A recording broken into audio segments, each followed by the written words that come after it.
Well, welcome to the 700 Club. According to the president, the most important issue for American voters in the midterms elections is abortion. If the Democrats win control of the Congress, the president is pledging to protect abortion rights as his first act of business in January. Well, making abortion the center of the midterms could backfire on Democrats. According to recent polls, the economy is the top concern for most Americans. Brody Carter reports. This full-court press to codify abortion rights came during a Democratic National Committee in downtown Washington. President Biden made it personal, telling voters their decision this November boils down to either helping this effort or banning abortion. Now, a closer look at current pre-election polls, however, paints a different picture. The first bill that I will send to the Congress will be to codify Roe v. Wade. And when Congress passes it, I'll sign it in January, 50 years after Roe was first decided the law of the land. The president's rallying call comes 3 weeks ahead of the midterms with his proclamation that abortion is the most important choice for American voters. We're only 22 days away from the most consequential election in our history, in my view, in recent history at least. This makes me spitting mad. Penny Nance with Concerned Women for America says recent polling shows abortion isn't weighing nearly as heavily on voters as the economy and other issues. This is going to be an election in which top-of-mind voters are very upset and concerned about gas prices, about food prices, about the fact that they can barely afford their lives anymore. Nance's point is backed up by a CNN New York Times poll taken in just the last week, which finds Americans' most important concern is the economy, including jobs in the stock market at 26%. Cost of living comes in second at 18%, followed by abortion and immigration, tied at just 5% each. We refuse to accept a future. Attempting to take advantage of the reaction of abortion rights supporters to the end of Roe v. Wade, the president and Vice President Kamala Harris are using their high-profile positions to make abortion the centerpiece of the midterms. The highest court in our land, the United States Supreme Court, just took a constitutional right that had been recognized from the people of America, from the women of America. So by extension, what just happened will invariably impact women around the world. The bill Democrats are pushing is called the Women's Health Protection Act. But instead of protecting women's health, Melanie Israel with the Heritage Foundation says it's more extreme than Roe v. Wade. Roe allows abortion on demand through all 9 months of pregnancy. This Women's Health Protection Act that President Biden is advocating for goes even beyond that. In addition to allowing abortion on demand, it would effectively repeal hundreds of other pro-life laws in the states, things like informed consent requirements, clinic safety regulations, conscience protections for people who don't want to participate in abortions. Responding to the president's DNC remarks, Ronna McDaniel, the Republican National Committee chair, says that Mr. Biden is, quote, deeply out of touch with the concerns of families. Senator Lindsey Graham is already on record seeking a federal ban on most abortions at 15 weeks. However, the president has pledged to veto any future bill that calls for banning abortions on the federal level should Republicans take control of Congress. Brody Carter, CBN News. Well, CBN chief political analyst David Brody joins us now for more on this. So is the president right? Is abortion the issue that most voters put high on their list? Well, he's wrong, and here's the empirical evidence. Every single poll would suggest he's wrong. Look, Gordon, the latest Times Siena poll that just came out shows that only 5% of voters put abortion as the top issue in the midterms. That's it. That's game, set, match right there for Biden. We know what the number one issue is, the economy, and then we go from there. And so this is a real problem for Democrats, but it's not just the fact that abortion is not the number one issue. You know, Democrats have been spinning this as something that's good for them, should work for them. And to a degree, they are right in the sense that many progressives need to get out and vote on the abortion issue for Democrats to be successful. Having said that, if you look deep into the polling, you have many voters, since the Roe v. Wade decision was overturned, you have more voters turning to the Republican Party, actually, than the Democrats. It's in that Times Siena poll as well, and a Harvard-Harris poll. 32% of voters used to say they'll go with Republicans. After Roe v. Wade, it went to 37%. So the trend is actually in the Republicans' favor on the abortion issue. So this idea that the media is kind of concocting this sense that abortion is going to be the Democrat saving grace, it's just not there. Not to mention the fact, Gordon, that as much as Roe v. Wade kind of helped Democrats at the beginning once it was overturned, now we're starting to see that indeed it's the economy, not abortion at all. Well, I do want to take the other side in terms of, look at Kansas and the referendum there. That actually surprised a lot in the pro-life community that it was overwhelmingly defeated. They had an opportunity to put it in the state constitution, a right to life, and it got defeated by the voters. Are we underestimating the numbers that will turn out at the election? I'm not sure if we're underestimating the numbers, Gordon. I think in Kansas specifically, that was a messaging issue for sure. Republicans were just coming out of Roe v. Wade being overturned, and they were trying to kind of figure out the messaging on it. And I think that was a big part of the problem. But overall, look, you can make the argument what you just said about Kansas and say that the pro-life community would say, okay, the voters in Kansas have decided, and that's okay, not necessarily the final outcome, but it's okay that each state gets to decide, and that's what this has been about all along. Well, there is a correlation between President Biden's approval rating and the price of gasoline. It's pretty amazing how the two track within statistical variances that are insignificant. So today, the president will release 15 million more barrels of oil from the strategic reserve to try to bring down gas prices. Do you believe voters will say his energy policies are either helping or hurting? Yeah, there's no doubt they're going to say they're hurting. The polls show that. But beyond all of that, the policies show that. I mean, Joe Biden is trying to strike a deal with Iran, the nuclear deal that's going to give Iran $billions.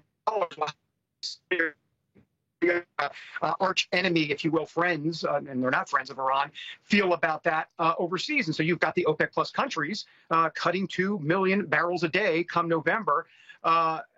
There. So you have that. You have the woke policies by the Biden administration. I mean, he wants to go to all electric cars. I mean, this just in, not going to work, especially in this present day and age. And so really, this is all on the Biden administration. They decided to, in essence, cave to the climate activists.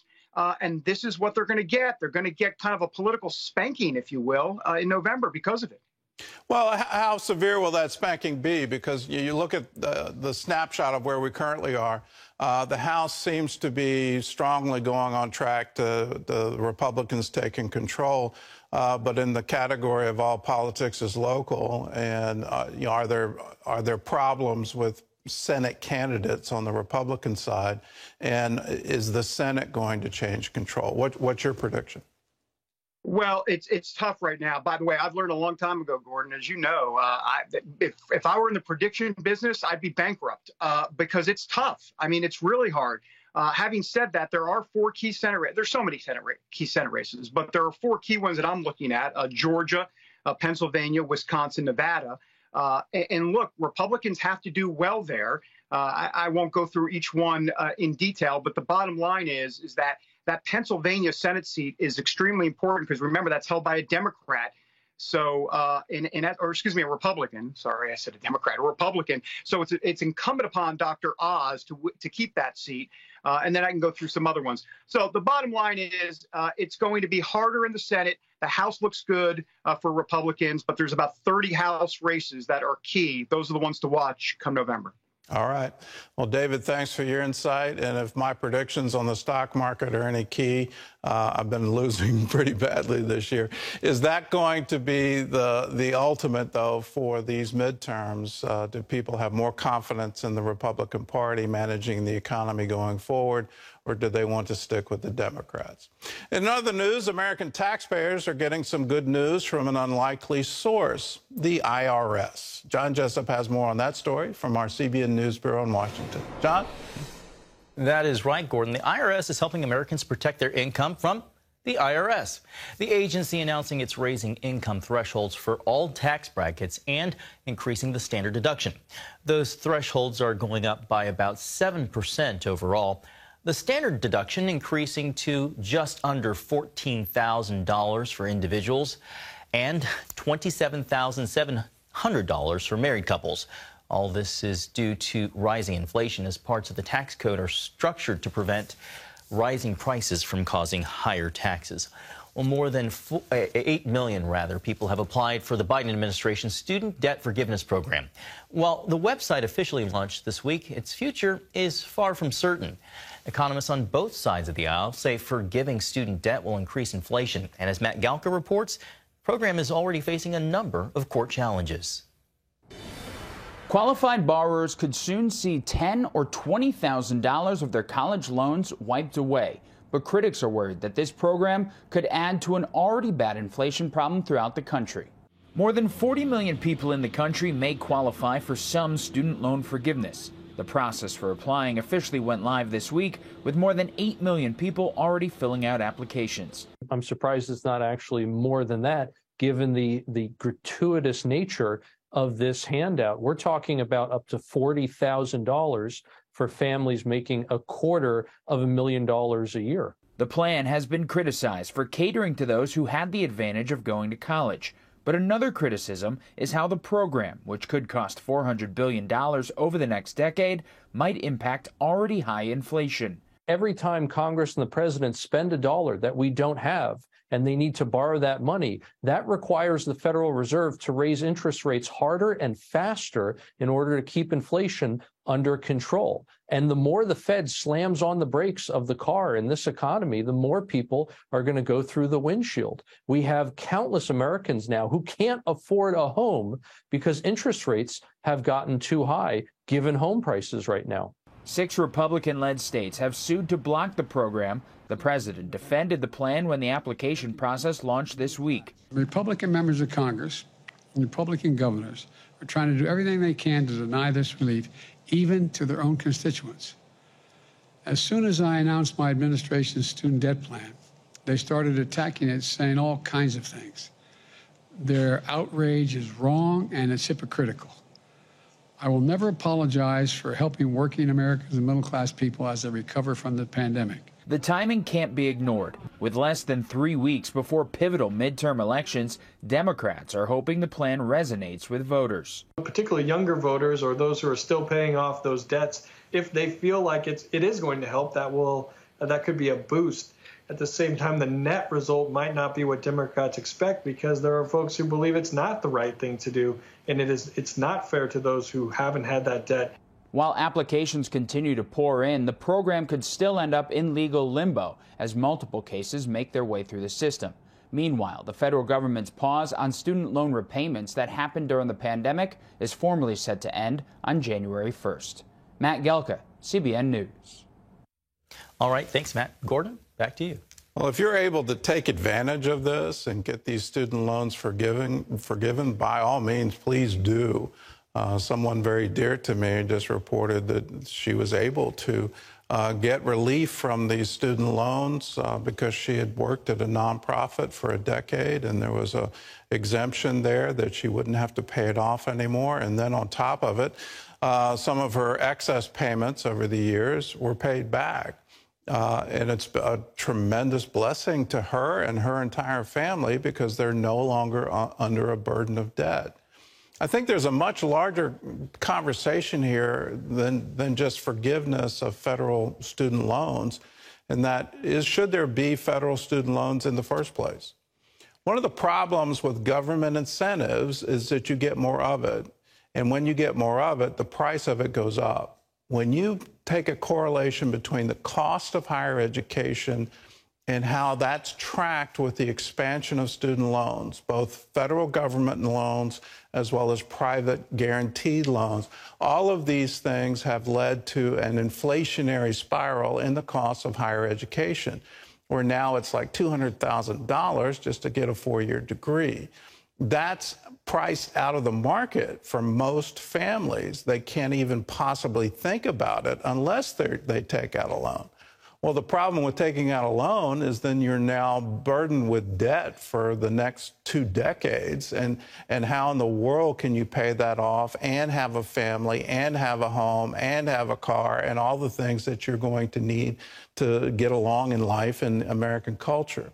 We need to reframe this conversation. How do we get higher education costs down to something that's absolutely reasonable, that families can afford to pay for their children to go to college? How can we expand the community college programs so that low-cost educational opportunity is available to every American?